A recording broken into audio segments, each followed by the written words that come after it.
Welcome back to Queen of the Classroom. I am always your loveliest host of all, Education Queen. And today's activity, it is something that I saw during my student teaching, so years and years ago. I've adapted it, I've changed it a little bit, and I use this at least once a year. Now I get it on request to at least do it twice a year. So I wanted to share it with you so that this is definitely geared more towards my teachers and my coaches and my educator side of as far as my episodes go. But with students, you could pull together a group of friends and do this. Like this, I love this exercise.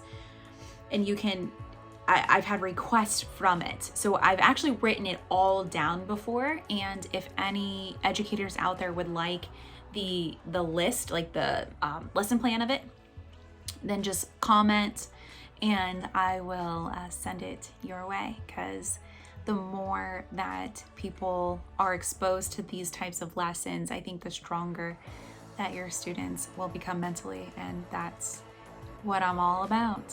So when students enter the room, this is how I would normally present this lesson. I would say, get out 2 pieces of paper and a writing utensil. 2 pieces of paper and a writing utensil. So I have my 2 pieces of paper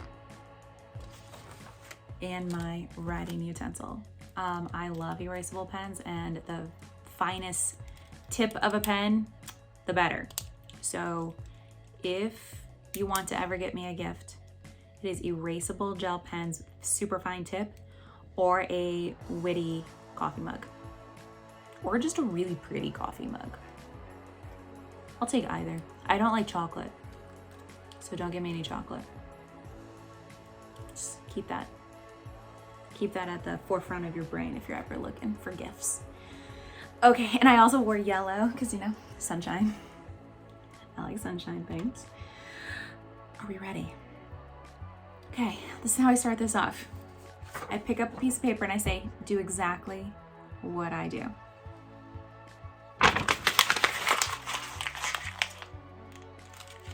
And I wrinkle the paper. Then I unfold it. And I wrinkle it again.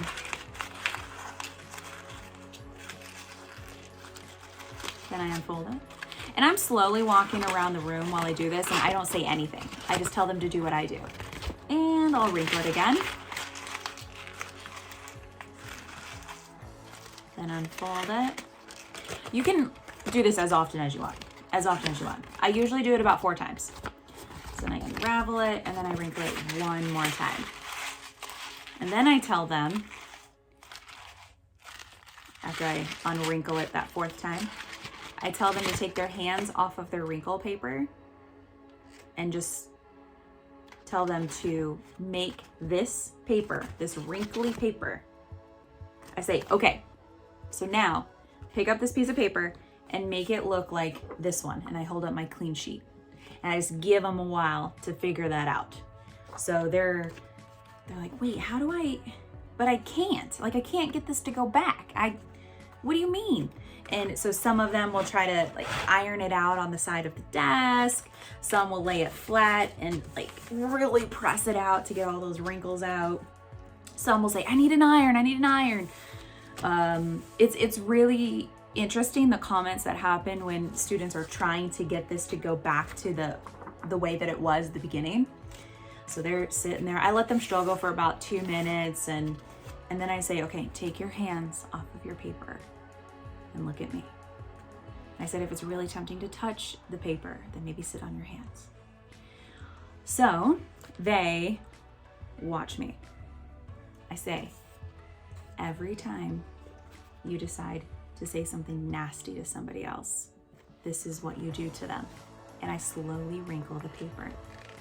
Say, every time that you hit send on a disrespectful comment online, this is what you do to that person. And I keep wrinkling. Every time you stand by while someone is getting belittled, this is what you do to them. every time you don't stand up to that bully that is messing with your friend, this is what you do to yourself. And I wrinkle it. Then I say, now you can apologize. And I start to unwrinkle it. And I say, and you should. When you say something hurtful, you should apologize. And you should be genuine about it.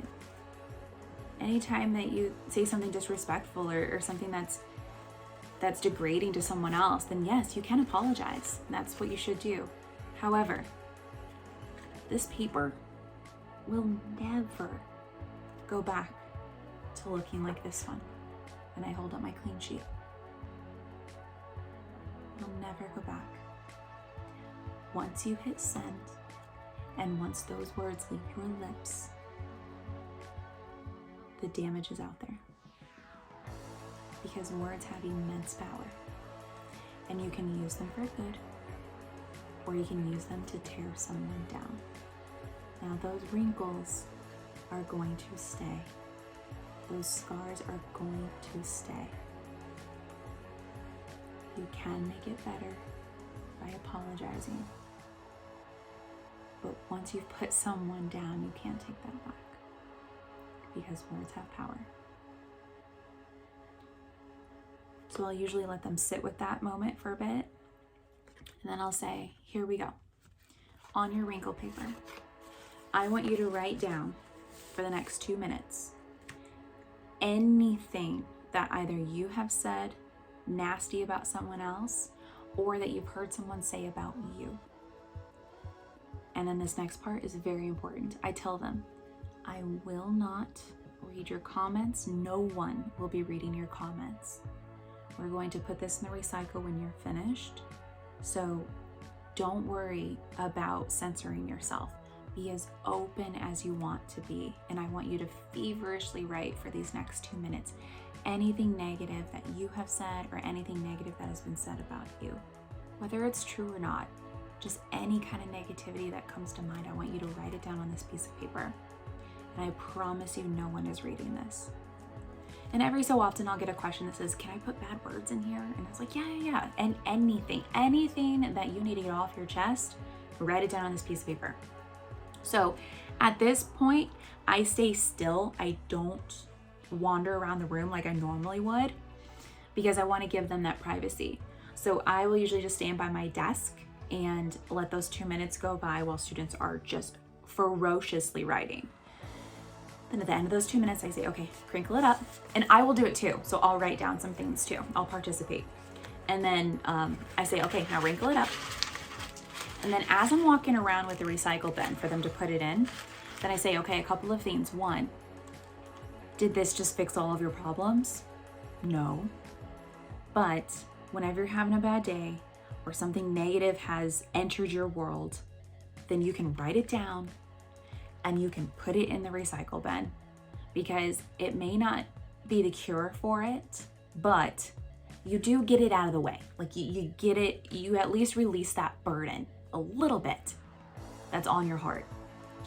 So as I'm walking around, I say the second thing, now that we've had this lesson, if you ever see a crumbled up piece of paper that looks like a little snowball, we're leaving it alone.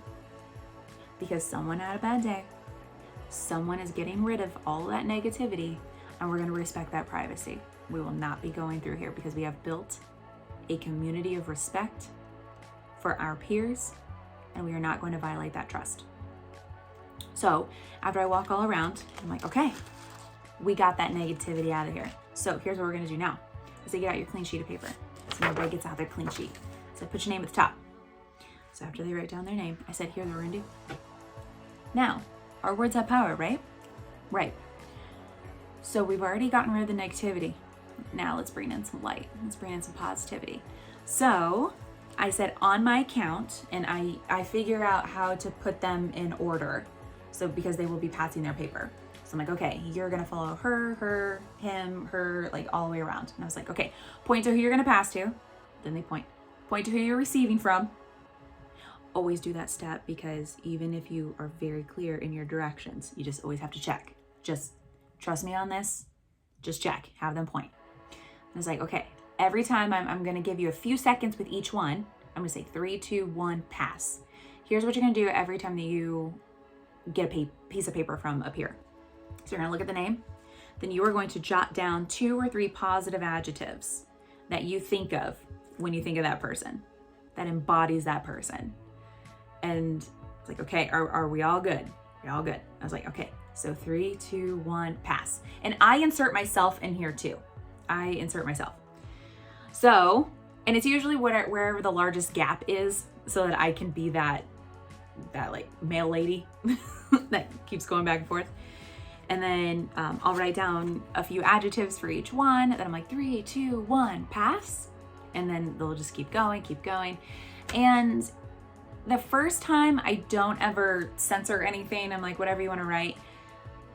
Because this is one that gets requested quite a bit after I do it the first time, then my second time through, then I'll tell them, okay, we're gonna stay away from words like cool or funny. It's like, let's dig a little deeper. Let's use our big brain on this one and expand our vocabulary. Or if you see a bunch of funnies, maybe we choose something else to describe this person. Here's my favorite part of this lesson. When you get around to the original person, like the original person gets their paper back, I never start reading mine immediately. I look at all the faces of my students, especially the really quiet ones, who don't hardly speak, who think that they're invisible. I watch their faces light up. And I let them sit in that for about 30 seconds before I even say a word.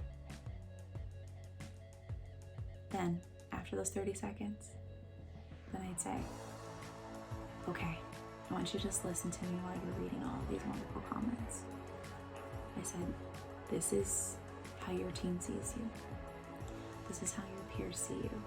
And even though some of you have barely spoken a word all year, who think that they're invisible, who think that they are unseen, unpopular, uncool, whatever it may be, we see you. We value you, and this is how we see you. Look at how great you are. Look at all these great qualities. Even the ones where you're like, oh, I didn't realize that you guys like found me so friendly. I didn't realize, and you are. Like, we see all of this goodness in you. So whenever you're having a bad day, I want you to write it all down, crumble it up, put it in the recycle, because recycle, paper, recycle. Save the world. Then I want you to get out this piece of paper with all of these positive attributes that are who you are. I want you to get this out and just read through it. Remind yourself of your greatness. We all have hard days, but we all have good in us that other people see and recognize as well. So I want you to put this into a safe place. Now, students will usually put it in the front part of their binder, and I will always keep page protectors in my room so that if someone's like, oh, I don't know, like I don't have a spot, I'll pass out the sheet protectors so that they can put that in their binder for them. I've kept all of mine over the years. They're all stored in my classroom every single year, every single period. Because it's, teachers have bad days too. And it's a great reminder to just pull that out and be like, oh, gosh, I remember this class. Oh, this class is so great. And you know what's also awesome about this is that I tell students not to put their name next to their comment. So you don't know, and that's also funny is because sometimes people will count backwards, but you don't know how many adjectives people wrote. So it's like, okay, that was like Susan, okay, who is that? Maitland. Okay, how many back is that? Tanish. Okay. But you can't really ever figure it out. It's such a good feel-good lesson. I would just totally recommend this at least twice a year in your classes. I still need to figure out how to do this in a virtual setting, but if you are in person, this is a gem. And it's a great community builder. It's a great uplifting sort of lesson. So keep that in mind, keep that in your toolbox. at least twice a year. I would recommend beginning of the year, and then once you know each other a little more personally. And again, if you want the lesson plan, please contact me. You can email me. You can see me on Instagram and private message me. Send me your email and I will send this on over to you if you're an educator or coach or maybe corporate. You know, why limit ourselves? Whoever finds this enjoyable or can find this useful, then the more people out there that get exposed to this, the better. All right. And it's beautifully titled. It's just the wrinkle paper activity. Like, I don't have a fancy name for it. Maybe we need to name it. I don't know. If you have a cool name, then let me know. I think that's all I have for you on this fabulous day, wearing sunshine by my sunflowers next to the sunset poster. Just, I hope that you have a fabulous day. Hope you make smart choices. And please be kind to one another. Be kind to yourself and be kind to one another. Bye.